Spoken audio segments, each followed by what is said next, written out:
Hello everyone, आज हम बात करने वाले हैं इस बुक के बारे में जिसका नाम है जीत की रणनीति। नाम में आपको दिखेगा जेई और नीट। इस बुक को लिखा है डॉक्टर अभिमन्यु कुमावत सर ने। इस बुक को जेई और नीट वाले एस्पिरेंट्स के लिए भगवत गीता माना जाता है। अब ऐसा क्यों माना जाता है ये मैं नहीं कह रहा हूँ, ये कह रहे हैं इस किताब के रिव्यूज़ जो अमेज़ॉन और फ्लिपकार्ट पर है। चलिए आगे बात करते हैं इस बुक की समरी के बारे में। आज मैं आपको देने वाला हूँ इस किताब की समरी। इस किताब में क्या दिया हुआ है, सबसे पहले अगर मैं इसके इंडेक्स पे जाता हूँ तो इंडेक्स में मेरे को 3 चीज़ें देखने को मिलती हैं। यहाँ पर 3 चीज़ें हैं: मेंटल स्ट्रेटजीज, एग्ज़ाम स्ट्रेटजीज और सब्जेक्ट स्ट्रेटजीज। ये बुक 3 पार्ट में डिवाइडेड है, जिसके अंदर आपको एग्ज़ाम की स्ट्रेटजीज मिलेंगी कि आपको एग्ज़ाम कैसे अपीयर करना है, आपको एक एग्ज़ाम के लिए सब्जेक्ट को कैसे तैयार करना है, और सबसे पहली बात आपको अपने माइंड को कैसे स्टेबल करना है, उसके लिए मेंटल स्ट्रेटजीज दी हुई हैं। अगर एक एक करके अपन इसके चैप्टर्स की बात करें तो सबसे पहला चैप्टर है टूटना मना है लेकिन उड़ना भी ज़रूरी है ना। इस चैप्टर में जब आपको बताया जाता है कि किस तरीके से आप किसी एग्ज़ाम की तैयारी करते हुए बार बार आपको फेलियर्स मिलते हैं, आप टाइम टू टाइम जब प्रिपरेशन कर रहे होते हैं आपके मार्क्स नहीं आ रहे होते तो आपको बहुत बुरा लगने लगता है, आपका मोटिवेशन लो हो जाता है। तो उस समय में आपको मोटिवेशन लो ना करके आपको उसके ऊपर ध्यान देना है कि आप किस चीज़ के लिए तैयारी कर रहे हैं, आपका ड्रीम क्या है, आपको वो सब चीज़ों का ध्यान रखना है। और लास्ट में सर ने ये लाइन, बहुत ही अच्छी लाइन से इस चैप्टर को ख़त्म किया है कि याद रखिए दुनिया आपको उठाने तब आती है जब आप खुड़ रहे होते हैं। गलती से भी ठोकर खाकर गिर जाते हैं तो कुचलने वालों का तांता लग जाता है। चाहे फिर वो आप हो या आपके सपने हो या कुछ भी, सब कुछ रौंद दिया जाता है। मैं तो सिर्फ ये कहूँगा कि जब आप ज़मीन पर औंधे मुँह भी गिरे हुए हैं तो भी ऊपर देखिए, आप उड़ेंगे और ज़रूर उड़ेंगे। ये थी समरी फर्स्ट चैप्टर की। उसके बाद अगर मैं सेकंड चैप्टर की बात करता हूँ तो सेकंड चैप्टर ये बोलता है कि आपको जो भी मिलेगा वो सब आपकी एनर्जी से मिलेगा। इसका मतलब क्या है कि इसमें एक स्टेडियम से आपको रिलेट किया गया कि अगर आप एक स्टेडियम में मैच देखने जाते हैं तो आप बेसिकली क्या देखने जा रहे हैं वहाँ पे आप किसी ऐसे प्लेयर को देखने जा रहे हैं जो बाकी प्लेयर से कहीं ज़्यादा एनर्जी के साथ में परफॉर्म करने वाला है। जैसे मैं एक बात करता हूँ कि क्रिकेट की बात करते हैं। इंडिया के अंदर क्रिकेट को धर्म माना जाता है ना। अगर मैं क्रिकेट की बात करता हूँ तो क्रिकेट के अंदर आज की डेट में कौन बहुत बढ़िया परफॉर्म कर रहा होता है जिसको हम देखने जाते हैं। जैसे मैं बात करता हूँ विराट कोहली को सब लोग देखने जाते हैं। क्यों? क्योंकि वो अपनी एनर्जी से आपको इंस्पायर करता है, आप उसको देखने के बाद खुद इंस्पायर होता है। ऐसा इसमें बुक में दिया गया है। इस बुक के अंदर लास्ट में आपको ये बताया है कि आप अपनी जब प्रिपरेशन कर रहे होते हैं तो आपको ज़्यादातर समय मौन रहना होता है, जिससे आपकी एनर्जी बचती है, फिजिकल एनर्जी बचती है, जिसको आप मेंटल में ट्रांसफॉर्म कर सकते हैं। इस चैप्टर में आपको ये बताया गया है, क्योंकि इस बात में दूर दूर तक कोई संदेह नहीं है कि एनर्जी ही लाइफ है। अगर मैं एनर्जी और टाइम को मल्टीप्लाई करूं तो उसी का मतलब लाइफ है। अगर आपके पास एनर्जी है और टाइम नहीं है तो भी आपकी लाइफ ख़त्म। अगर आपके पास में लाइफ के अंदर टाइम ही टाइम है लेकिन एनर्जी नहीं तो भी लाइफ का कोई मतलब नहीं है। ऐसा इस चैप्टर में बताया गया है। नेक्स्ट अगर मैं बात करता हूँ थर्ड चैप्टर की, तो लक्ष्य और सपनों में अंतर समझिए। ऐसा इस चैप्टर में बताया गया है कि लक्ष्य जो होते हैं वो निर्धारित करने के लिए आपको पूरा फोकस रहना होता है। अगर आपने कोई लक्ष्य अपना निर्धारित किया है तो आप उसके अंदर आपको अपना 100% देना होता है। सपने तो कोई भी देख सकता है, सपनों को लक्ष्य में बदलना एक एस्पिरेंट की खासियत होती है। इस चैप्टर में आपको यही बताया गया है और इसमें एक एग्जाम्पल दिया हुआ है कि आप किस तरीके से अपने लक्ष्य को प्राप्त कर सकते हैं। उसके लिए जेपी मॉर्गन की बहुत अच्छी स्टोरी बताई गई है कि जो भी आपको करना है आप उसे लिख लीजिए, क्योंकि जो चीज़ असल दुनिया में होती है वो पहले लिखी जाती है। अगर आप कोई कंस्ट्रक्शन ब्रिज देख रहे हैं तो उस ब्रिज को बनने से पहले उसका मॉडल तैयार होता है, उसको पेपर पे बनाया जाता है। हर वो चीज़ जो इस दुनिया में हकीकत में हुई है उसे पहले पेपर पर लिखा गया है। उसके बाद अगर मैं बात करता हूँ फोर्थ चैप्टर के बारे में कि पेट या दिमाग में से कोई एक काम करता है, तो बहुत ही अच्छी चीज़ आपको इस चैप्टर में बताई है कि अगर आप बहुत ज़्यादा खाना खाते हैं, देखिए बॉडी के अंदर 2 चीज़ें हैं जो सबसे ज़्यादा ब्लड सप्लाई मांगती है। एक है आपका ब्रेन और एक है आपका स्टमक। अगर आप एक बार में बहुत ज़्यादा खाना खा लेंगे तो आपकी जो ब्लड सप्लाई है वो डायरेक्ट बॉडी स्टमक की तरफ सेंड करेगी, मतलब आपका ब्लड जो है वो स्टमक की तरफ जाएगा और जहाँ पे जितना ज़्यादा ब्लड होगा वो पार्ट उतना ही ज़्यादा काम करेगा। अगर वो ब्रेन के अंदर जाएगा ब्लड तो आपका ब्रेन बहुत एफिशिएंटली काम कर पाएगा। लेकिन अगर आप एक साथ बहुत सारा खाना खा रहे हैं तो आपका ब्रेन अब उस ब्लड सप्लाई को नहीं ले पाएगा, जिसकी वजह से आपको मेंटली वीकनेस महसूस होगी, आप पढ़ाई में कंसंट्रेट नहीं कर पाएंगे क्योंकि ब्लड सप्लाई प्रॉपर नहीं है। इसके लिए सर ने बहुत ही अच्छा एग्जाम्पल दिया है, आप सबको करना चाहिए। इसमें क्या बताया गया है कि आपको रोज़ कम से कम 15 मिनट सीढ़ियाँ चढ़नी है जिससे कि आपका ब्लड फ्लो इंक्रीज़ हो। ब्लड फ्लो इंक्रीज़ होगा तो आप शांत रह पाएंगे, आप फोकस कर पाएंगे, आपके दिमाग में ब्लड जब जाएगा तो आप बहुत अच्छे से फोकस कर पाएंगे अपनी पढ़ाई के अंदर, जो कि एग्ज़ाम प्रिपरेशन के अंदर सबसे बड़ी नीड होती है एक स्टूडेंट की, वो मेंटल एनर्जी को मैक्सिमाइज कर सके। इसके बाद अगर हम बात करते हैं 5th चैप्टर की, निरंतरता में बेमिसाल शक्ति है।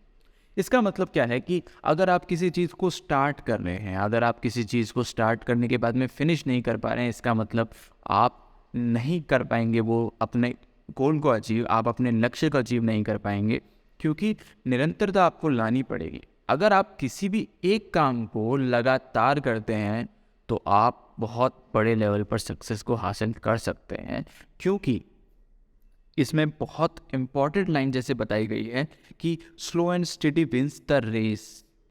इसमें बताया है आपको कि कोई भी चमत्कार जो असली दुनिया में होता है, चमत्कार का मतलब क्या कि आप बाकी सब लोगों से बहुत हाई लेवल पे सक्सेस हो गए हो, या फिर आपने कुछ ऐसा एक्स्ट्रा ऑर्डिनरी कर दिया हो जो बाकी सब नहीं कर पा रहे हैं। उस चीज़ के लिए आपको कोई भी काम, जिस भी फील्ड में आप काम कर रहे हैं उसके लिए आपको लगातार काम करना है। इसमें कहा गया है कि कोई भी चमत्कार लगातार शब्द का दिखाना है। अगर परीक्षा के साम्राज्य में झंडा फहराना है तो मेहनत अगर किंग है तो निरंतरता क्वीन है। इस लाइन के साथ में सर ने इस चैप्टर को कंप्लीट किया है। नेक्स्ट अगर मैं चैप्टर की बात करता हूँ 6th चैप्टर, विद्यार्थी की सबसे बड़ी ताकत मौन है। ये बात आपको पहले भी बता चुका हूँ कि आप अपने फिजिकल एनर्जी को कैसे कंजर्व कर सकते हैं, वो कैसे होगा, आप मौन रहकर। सबसे ज़्यादा हमारी एनर्जी बोलने में व्यर्थ होती है। जब हम रोज़ दिन ब दिन हम पूरा दिन किसी न किसी से बात कर रहे होते हैं, किसी के साथ, अपने दोस्त के साथ में गप्पे लड़ा रहे होते हैं, तो वो सब हमको अवॉइड करना है। एग्ज़ाम टाइम में हमें बिल्कुल मौन रहकर तैयारी करनी है। नेक्स्ट अगर मैं बात करता हूँ चैप्टर 7, बिना प्लान वाले जीनियस से बेहतर है प्लान वाला इडियट। मतलब प्लानिंग आपको रोज़ करनी है। अगर आपके पास में 1 महीने की, 1 साल की, 1 हफ्ते की प्लानिंग नहीं है तो भी चलेगा, लेकिन आपको रोज़ की प्लानिंग करनी ही चाहिए। रोज़ की प्लानिंग का मतलब क्या है कि कल सुबह मैं उठकर क्या करूँगा, कल सुबह मैं कौन कौन से चैप्टर्स फिनिश करूँगा, मैं कौन कौन से चैप्टर्स रिवाइज करूँगा, ये आपके पास में पूरे दिन का शेड्यूल होना चाहिए। उसी से आप एक हाईएस्ट लेवल पर सक्सेस पा सकते हैं। नेक्स्ट अगर मैं चैप्टर की बात करता हूँ कि एग्ज़ाम की तैयारी एक संन्यास। एग्ज़ाम की तैयारी करते समय आपको बाकी सब चीज़ों से अपने आप को डिस्कनेक्ट कर लेना है। क्योंकि अगर आप पिछले 400-500 सालों का इतिहास अगर देखते हैं तो वो सिर्फ किसका इतिहास है, कुछ चंद लोगों का इतिहास है। और उन लोगों ने सन्यासी की तरह जीवन जिया था, उन लोगों ने सन्यासी की तरह अपना जीवन जिया था, इसी वजह से वो एक हाई लेवल पर सक्सेस पर पहुंच पाए। अगर उसके बाद मैं देखता हूँ, इसके अंदर बताया गया कि आपको सोशल मीडिया और मोबाइल गेम्स में घंटों खराब नहीं करना है, देरी से सोना, देरी से उठना, ये बिल्कुल अवॉइड करना है। किसी भी प्रकार का नशा नहीं करना है, ज़माने भर के ग्रुप चैट से अटैच नहीं होना है, अपनी सेक्सुअल एनर्जी को कंजर्व रखना है। सेक्सुअल एनर्जी जब आपके पास में कंजर्व रहेगी तो वो ट्रांसफॉर्म होगी किसके अंदर, मेंटल एनर्जी के अंदर। नेक्स्ट अगर मैं बात करता हूँ, सफलता का एटीट्यूड ही सब कुछ है। जैसा कि इस चैप्टर में एक स्टोरी, बहुत अमेजिंग स्टोरी बताई गई है कि जब हमारे सर यानी ABK के सर जिन्होंने ये बुक लिखी है, वो खुद प्रिपरेशन कर रहे थे तो उस समय वो क्रिकेट भी खेला करते थे। 9th क्लास में उनका एक दोस्त हुआ करता था जिसका नाम था अंकुर, और जब उसने 11th क्लास में IIT JEE की प्रिपरेशन करना शुरू किया तो उसने अपने फ़ोन की सिम बदल दी थी। उसने अपना नंबर चेंज कर लिया था, किसी का कॉल आता था तो वो उसकी मम्मी को ये कहकर मना करने को बोलता था कि बोल दो कि अंकुर घर पर नहीं है।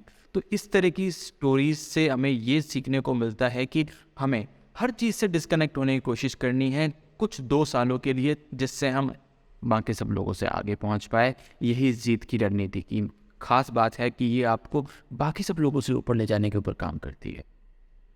अगर उसके बाद में मैं इस चैप्टर के बाद में अगर बात करूँगा तो नेक्स्ट चैप्टर है पढ़ाई का सही समय कभी नहीं आएगा। जो हम सोचते हैं कि कल पढ़ेंगे परसों पढ़ेंगे, ये सब कभी नहीं होगा, हमें आज से ही शुरू करना है।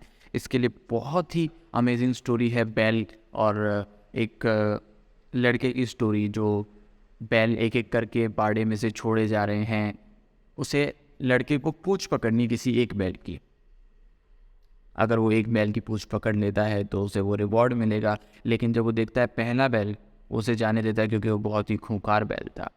जब दूसरा बैल आता है तो वो उससे भी ज़्यादा खूंखार था तो वो उसे भी जाने देता है। और जब तीसरी बार में दुबला पतला बैल आता है, उसे लगता है इसकी शायद मैं पूंछ पकड़ लूँगा बड़े आराम से, और जब वो पीछे जाकर देखता है तो उसके पीछे पूंछ ही नहीं होती। इसका मतलब क्या कि ज़िंदगी आपको मौके कम और धोखे ज़्यादा देती है। इस स्टोरी के साथ में बहुत ही अमेजिंग तरीके से आपको समझाया हुआ है कि आपको कोई भी मौका छोड़ना नहीं है। अगर आज आप किसी प्रिपरेशन को कर रहे हैं, किसी भी एग्ज़ाम की प्रिपरेशन को कर रहे हैं, तो आपको ये नहीं सोचना है कि ठीक है कल ऐसा हो जाएगा तो मैं पढ़ूँगा, मंडे से पढ़ूँगा, या फिर कोई और कि मैं इस पार्टी के बाद पढ़ूँगा, मैंने अपने फ्रेंड से प्रॉमिस किया है कि मैं उससे मिलने जाऊँगा उसके बाद पढ़ूँगा। ये सब पे हमें फोकस नहीं करना है, हमें आज पे फोकस करना है। तो उसके बाद अगर मैं देखूँ तो बेहतरीन फिनिश करने वाला ही तालियों का हकदार होता है। कि यूसेन बोल्ट को देखो आप, यूसेन बोल्ट बेहतर फिनिशर है इसलिए उसके लिए तालियां बजती है। महेंद्र सिंह धोनी का एग्जाम्पल दिया है कि महेंद्र सिंह धोनी के लिए तालियां क्यों बजती हैं, क्योंकि वो एक बेहतरीन फिनिशर। तो आपको बिगिनर नहीं फिनिशर बनना है। किसी भी एग्ज़ाम की तैयारी करने वाले हज़ारों बिगिनर्स होते हैं, लेकिन फिनिश करने वाला बहुत कम लोग देखने को मिलते हैं, और फिनिश करने वालों के लिए ही तालियां बजती हैं। चाहे वो किसी भी एग्ज़ाम की बात हो, चाहे वो किसी भी गेम की बात हो। जैसे एक एग्ज़ाम्पल इसके अंदर दिया है कि अगर मान लीजिए एक सेल है वो हर मिनट डबल हो रही है, एक सेल हर मिनट डबल हो रही है, तो 59 सेकंड से लेकर 60 सेकंड्स के बीच में कुछ ऐसा हुआ है जो पहले कभी नहीं हुआ। इसको ध्यान से सोचिएगा और इसके बारे में आप अपनी लाइफ के अंदर इस चीज़ को इम्प्लीमेंट करके देखिएगा। नेक्स्ट चैप्टर की बात करते हैं तो आपको देखने को मिलेगा कि अपना 100% 1% से ही आएगा। मतलब अगर आप रोज़ अपने आप के अंदर सिर्फ 1% इम्प्रूवमेंट करते हैं तो आप अपनी लाइफ के अंदर बहुत आगे तक जा सकते हैं। नेक्स्ट है सपने पालिए, शौक़ पालना आसान है। सपने और शौक़ में बहुत फ़र्क होता है, बहुत बड़ा फ़र्क होता है। सपने आप अपने लिए देखते हैं और शौक़ आप झुंड में पालते हैं। अगर आप सपने नहीं देखेंगे, अगर आप अपने खुद के गोल्स डिसाइड नहीं करेंगे तो क्या होगा? तो आपकी मित्र मंडली आपके शौक़ बढ़ा देगी। शौक़ में वही चीज़ें होती हैं जो आपको डिस्ट्रॉय करती हैं। तो आपको शौक़ और सपनों में फ़र्क समझना है और सपने पालने हैं, शौक़ नहीं। नेक्स्ट अगर मैं बात करता हूँ कि सबसे बड़ा झूठ है कि ज़िंदगी आगे आसान होगी, ऐसा बिल्कुल भी नहीं है। चाहे आप किसी भी फील्ड में चले जाए, आपको मेहनत तो करनी ही पड़ेगी। मेमोराइजेशन या मनन विद्यार्थियों का सबसे बड़ा ब्रह्मास्त्र। इस चीज़ के ऊपर बहुत अच्छे से सर ने समझाया है कि कैसे, जैसे मान लो कि आपने एक चैप्टर पढ़ा, आपको उस दिन याद है, 2 दिन बाद आप भूल गए। उसके लिए सबसे इम्पॉर्टेंट चीज़ है आप उसको बार बार मेमोराइज़ करें। मेमोराइज़ करने के लिए बहुत ही बेहतरीन तरीका इसमें दिया हुआ है कि सबसे पहले आपको क्या करना है। मान लो आपने कोई चैप्टर पढ़ा, अब आप करेंगे उसके समरी नोट्स प्रिपेयर। जैसे ही आप उसके समरी नोट्स प्रिपेयर करते हैं, उस समरी नोट्स को प्रिपेयर करने के बाद में अब आपको उसको देखकर बार बार रिवाइज़ करना है। अब जब आपने एक बार उस समरी नोट्स को याद कर लिया है, आपने उसको रिवाइज़ कर लिया है, अब आप जब भी कहीं जा रहे हैं, आप खाना खा रहे हैं, आप नहा रहे हैं, तो आप उस समय आंखें बंद कर अपने आप को उस चीज़ को याद करें कि मैंने अपने समरी नोट्स में क्या क्या लिखा था, मैंने क्या क्या पॉइंट्स लिखे थे। वो सारे पॉइंट्स मैं एक एक करके याद कर रहा हूँ। मैं आंखें बंद हैं और मैं घूम रहा हूँ, वॉक कर रहा हूँ, तब भी मैं उस चीज़ को मेमोराइज़ कर रहा हूँ। तो इस तरीके से आप अपने किसी भी चैप्टर को बहुत ही ज़्यादा स्ट्रॉन्ग कर पाएंगे। आप बिना किताब के सामने हुए भी रिवाइज़ कर पाएंगे। और ऐसा कहा जाता है कि हमारा दिमाग कभी भी सोचना बंद नहीं करता है, इसलिए अगर आप कुछ ढंग का सोचेंगे तो वो आपके काम आएगा। क्योंकि अगर आप फ्री बैठे हैं, अगर आप फ्री बैठ के कुछ भी उल्टा सीधा सोचेंगे तो वो आपके काम का नहीं है। हम फालतू की ज़माने भर की चैट्स के बारे में सोचते हैं, हम ज़माने भर के लोगों से बात करने के बारे में सोचते हैं, उल्टे सीधे प्लान्स बनाते हैं, जब खाली बैठे होते हैं ओवर थिंकिंग करते हैं। तो क्यों ना हम उस चीज़ को अपने चैप्टर से रिलेट करें, हम अपने कंटेंट को वहाँ पे मेमोराइज़ करें। अगर उसके बाद में बोलते हैं एक एक करके हम चैप्टर्स इसके अंदर आगे प्रोसीड करेंगे तो ज़्यादा स्टडी मटेरियल अच्छा रैंक नहीं लाता। ये अब बात आ गई है एग्ज़ाम स्ट्रेटजीज़ के बारे में। एग्ज़ाम स्ट्रेटजी यही कहती है कि आपको एक ही चीज़ को बार बार पढ़ना है, आपको नंबर ऑफ़ रिसोर्सेज को मिनिमाइज़ करना है, नंबर ऑफ़ रिवीजन को बढ़ाना है। ये एग्ज़ाम का सबसे बड़ा सीक्रेट है। इसके अंदर अगर मैं आपको बताऊँ तो सर ने एक आपको 10 रूल्स दिए हुए हैं, गोल्डन रूल जिसे कहा जाता है, जिसमें पहला है कि आपका सिलेक्शन या रैंक नंबर ऑफ़ रिवीजन के डायरेक्टली प्रोपोर्शनल है कि कितने ज़्यादा आपने रिवीजन किए, और इन्वर्सली प्रोपोर्शनल है कि आपने कितने ज़्यादा रिसोर्सेज पढ़े। उसके बाद करते हैं सेकंड रूल की, तो क्वांटिटी आवर्स से ज़्यादा ज़रूरी है क्वालिटी आवर्स। अगर आपने 12 घंटे पढ़ाई करी है और उसके अंदर क्वालिटी की पढ़ाई से 3 घंटे की है तो उस चीज़ का कोई सेंस नहीं है।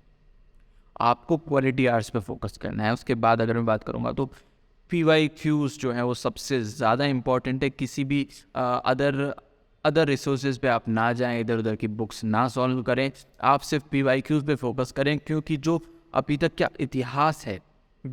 इतिहास है, वही आगे रिपीट होने वाला है। हर साल जब हम देखते हैं तो एक साल में जो सवाल पूछा जाता है उसके ऑप्शंस में से जो गलत ऑप्शंस है उसके ऊपर से एक नया सवाल क्रिएट कर दिया जाता है आने वाले सालों में। तो आपको PYQs किसी भी एग्ज़ाम के लिए बिल्कुल भी छोड़कर नहीं जाने हैं। उसके बाद अगर बात करेंगे तो कोई भी रेफरेंस बुक के चक्कर में आपको नहीं पढ़ना है, आपको सिर्फ और सिर्फ अपनी NCERTs पर फोकस करना है।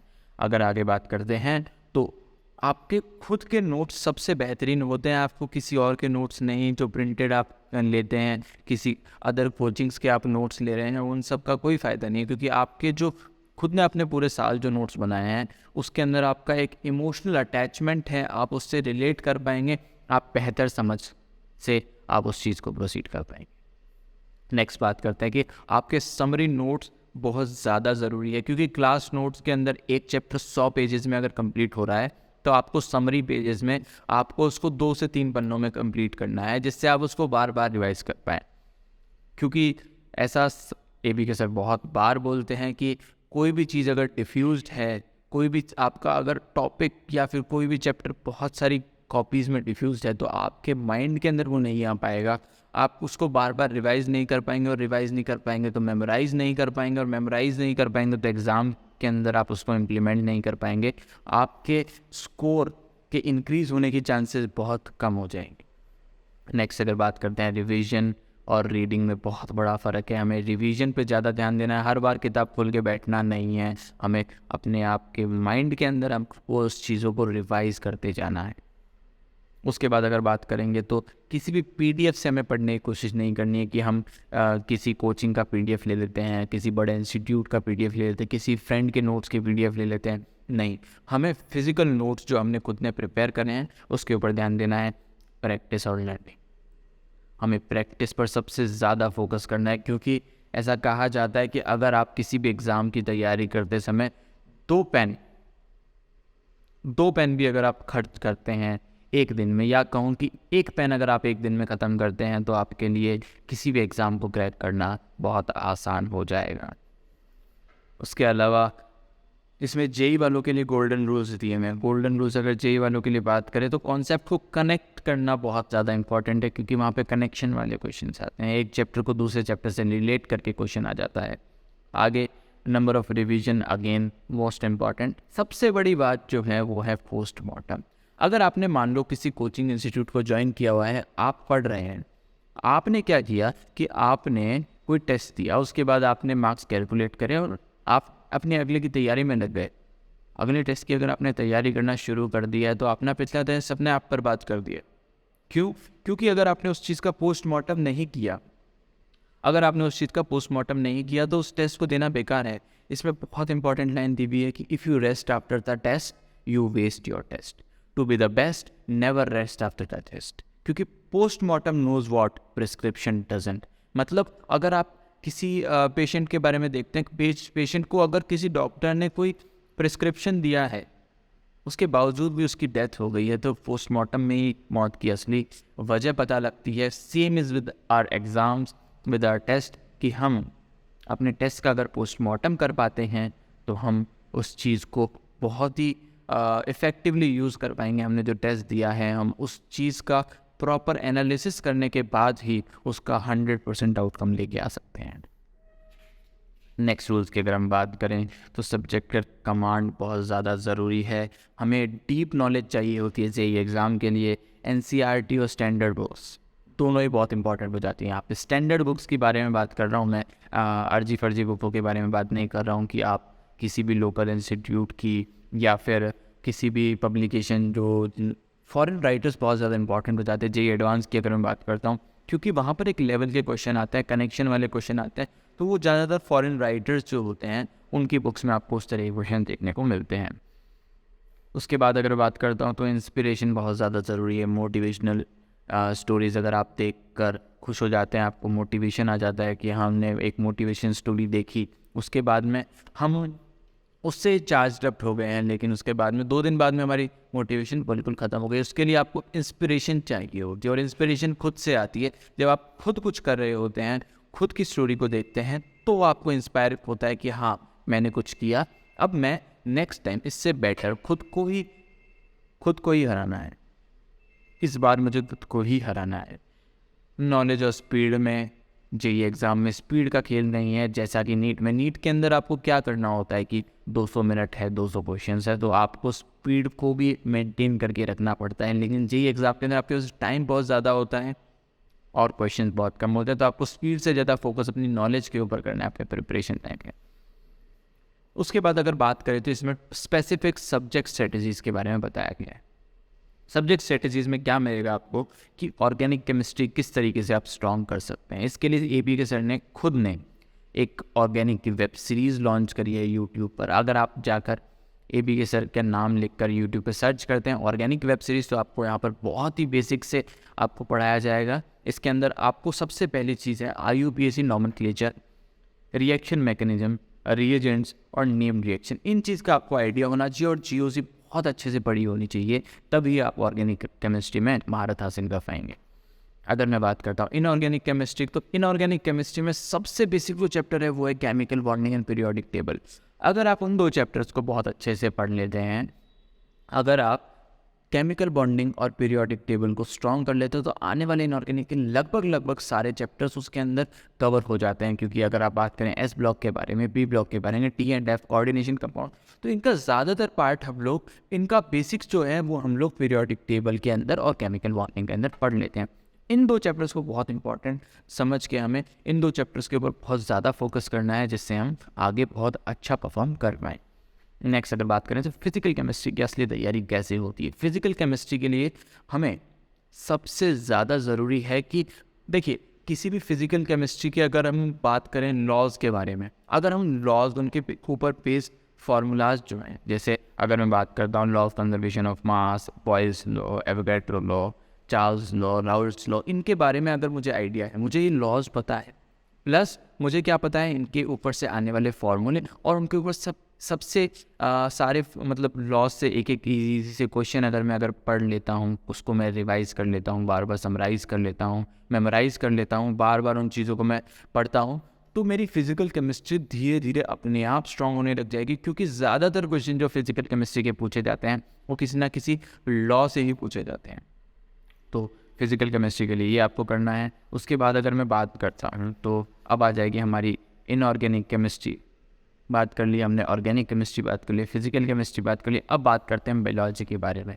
बायोलॉजी के अंदर देखिए, बायोलॉजी के अंदर बहुत अलग अलग तरीके के चैप्टर्स आपको देखने को मिलते हैं। जैसे अगर मैं बात करूं स्टार्टिंग के कुछ चैप्टर्स की, जैसे प्लांट किंगडम हो गया, एनिमल किंगडम हो गया, इनके अंदर मॉर्फोलॉजी, इनके अंदर आपको सिर्फ याद करने वाला है, आपको बहुत ज़्यादा याद करना पड़ेगा, आपको बहुत ज़्यादा इनको समराइज़ करके रिवाइज़ करना पड़ेगा, मेमोराइज़ करना पड़ेगा। लेकिन अगर मैं बात करता हूँ कॉन्सेप्चुअल चैप्टर्स के बारे में, जैसे सेल की बात कर लूँ मैं, या फिर मैं बात करता हूँ डाइजेशन की, ह्यूमन फिजियो वाले कुछ चैप्टर्स हो गए, उसके अलावा मैं बायोटेक की बात करता हूँ, तो उसके अंदर आपको समझना बहुत ज़्यादा ज़रूरी हो जाता है बजाय कि आपको याद करना है। तो उन सब चीज़ों पे आपको फोकस करना है। आफ्टर दैट अगर फिज़िक्स की बात करते हैं, तो फिज़िक्स के अंदर देखो, फिज़िक्स जो है बेसिक मैथमेटिक्स से स्टार्ट होती है। फिज़िक्स में अगर आपको बेसिक मैथमेटिक्स नहीं आती तो आप फिज़िक्स के अंदर हमेशा स्ट्रगल करेंगे। इसलिए आपको अपने बेसिक मैथ्स को बहुत ज़्यादा स्ट्रॉन्ग करना है, आपको बेसिक पे काम करना है। उसके बाद अगर मैं बात करता हूँ, किसी भी चैप्टर के अंदर आप मूव ऑन कर रहे हैं, आपने थ्योरी पढ़ी, आपकी क्लास के अंदर जो टीचर ने पढ़ाया उसके नोट्स पढ़े, उसके बाद आपसे जो भी फार्मूला निकल के आया, उस फार्मूले के ऊपर बेस्ड क्वेश्चंस, उसके ऊपर बेस्ड सॉल्व्ड एग्जाम्पल्स, ये सब आपको एक बार करने हैं। सॉल्व्ड एग्जाम्पल बहुत ज़्यादा ज़रूरी हो जाते हैं, क्योंकि सॉल्व्ड एग्जाम्पल आप जितने ज़्यादा करेंगे, उसके बाद अगर आप उस चैप्टर के एग्जाम्पल्स पे जाएंगे या उसके मेन क्वेश्चंस पे जाएंगे, तो बहुत इजी फॉर्मेट में वो चीज़ें याद होने लग जाएगी, आपको बहुत ईजीली वो क्वेश्चन सॉल्व होने लग जाएंगे। देखिए, कॉन्सेप्ट फिज़िक्स के अंदर बहुत ज़्यादा ज़रूरी है। प्रैक्टिस, फिज़िक्स के अंदर प्रैक्टिस इज़ अ की। प्रैक्टिस जितनी ज़्यादा आप करेंगे उतना ज़्यादा आप अच्छा परफॉर्म कर पाएंगे फिजिक्स के अंदर। And last but not the least, physics is a process, it not a incident. मतलब फिजिक्स के अंदर आपको प्रोसेस पे ध्यान देना है, मतलब आप एक प्रोसेस को फॉलो करिए। ये ऐसा नहीं है कि आपको एक ही रात में आ जाएगी, या फिर आप शाम को सोए और सुबह आपको पूरी फिजिक्स आ गई, ऐसा कभी नहीं होने वाला है। फिजिक्स एक प्रोसेस है, आपको फिजिक्स के ऊपर अगर कमांड करनी है तो आपको एक प्रोसेस के थ्रू गुजरना पड़ेगा, आपको पूरे साल इसको रिवाइज करना पड़ेगा, पूरे साल प्रैक्टिस करनी पड़ेगी, तब जाकर आप अपने फिजिक्स को स्ट्रॉन्ग कर पाते हैं। मैथ्स के बारे में जेई वाले स्टूडेंट्स, फिर से एक बहुत ही बेहतरीन चीज़ कि आपको सॉल्व्ड एग्जाम्पल्स से स्टार्ट करना है, क्योंकि सॉल्व्ड एग्जाम्पल आप जितने ज़्यादा करेंगे, जितने ज़्यादा आप सॉल्व्ड एग्जाम्पल देखेंगे, उतने ज़्यादा आपके कॉन्सेप्ट्स क्लियर होंगे कि किस तरीके के सवाल में हमें कौन सा फार्मूला लगाना होता है, किस तरीके से सॉल्व करना होता है, क्या मेथोडोलॉजी होती है। तो वो सारी चीज़ें अगर मैं देखूंगा तो मुझे मैथ्स बहुत ज़्यादा स्ट्रॉन्ग फील होने लगेगी धीरे धीरे। उसके बाद में आपको जीत की रणनीति में स्पेसिफिक चैप्टर्स के बारे में बताया गया है कि कौन कौन से हाई वेटेज वाले चैप्टर हैं, कौन से लो वेटेज वाले चैप्टर हैं, किन के अंदर आपको एफर्ट्स ज़्यादा लगाने हैं, किन के अंदर आपको बहुत कम एफर्ट्स के साथ में भी रिजल्ट मिल जाएगा। तो मैं आपको बेसिक आइडिया देने वाला हूँ ऐसे चैप्टर्स के बारे में जिनका आपके अंदर इनपुट देने के लिए भी आपको बहुत ज़्यादा मेहनत नहीं करनी पड़ेगी, उसका हाई आउटपुट भी होगा, हाई वेटेज भी होगा। तो अगर देखिए सिंपली बात करते हैं, high weightage with low input, अगर मैं फिजिक्स की बात करता हूँ तो हीट या thermodynamics, kinematics, semiconductor, current, electricity, magnetism, modern physics, electromagnetic wave. तो इस तरीके से चैप्टर्स को अगर आप क्लासीफाई कर लेंगे, देखिए मैं आपको सारी के सारे चैप्टर्स इसमें एक बार दिखा देता हूँ, आप इसका स्क्रीनशॉट ले लीजिए। आफ्टर दैट अगर मैं बात करता हूँ, फिर ये तो बात है भाई फिजिक्स की। आफ्टर दैट केमिस्ट्री के अंदर ये चैप्टर्स हैं जो आपको बहुत ही इम्पॉर्टेंट है, आपको ध्यान रखने हैं। आफ्टर दैट अगर मैं बात करता हूँ, ये नेक्स्ट आपका, आप इन सब चीज़ों के स्क्रीनशॉट लेते जाइए ताकि आपके लिए बहुत ही आसान हो जाए। आफ्टर दैट ये बॉटनी की अगर मैंने बात कर ली तो बॉटनी के लिए ये वाले चैप्टर्स आपके लिए इंपॉर्टेंट हो जाते हैं। उसके बाद में बात करें मैथ्स के लिए, तो मैथ्स के लिए आप इस तरीके से प्रोसीड कर सकते हैं।